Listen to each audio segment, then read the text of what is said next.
Kita lihat justru kalau melihat LDR Bank BTN di bulan Juni yang lalu mengalami penurunan dibandingkan dengan LDR kita di bulan Maret dan juga bulan Desember tahun 2019 yang lalu. Jadi secara umum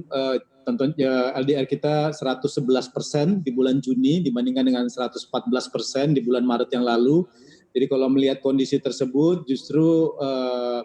dana dan juga akses likuiditas yang dimiliki oleh BTN ini membaik,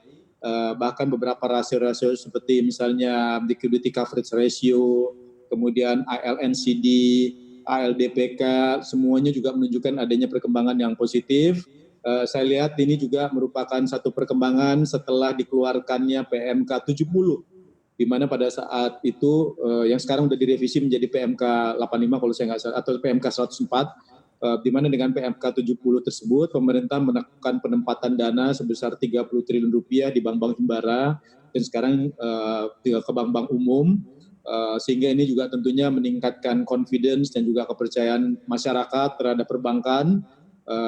dan ini juga kalau kita lihat menyebabkan akses likuiditas dan juga dana yang dimiliki oleh Bank BTN itu mengalami perbaikan. Yang lain juga yang kita lihat juga menunjukkan adanya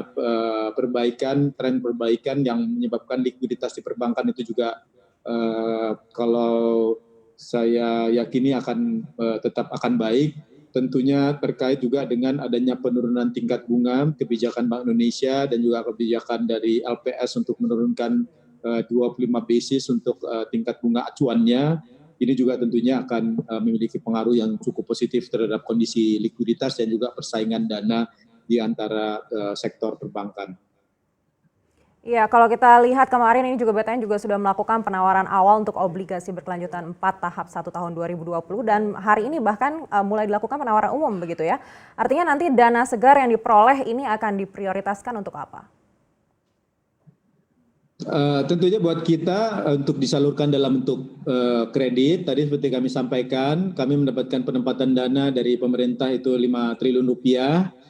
untuk dana PEN tersebut, tetapi seperti yang merupakan komitmen kami dengan pemerintah bahwa dari yang 5 triliun tersebut kita perlu menyalurkan sampai dengan 15 triliun dalam 3 bulan dan 30 triliun sampai dengan akhir tahun,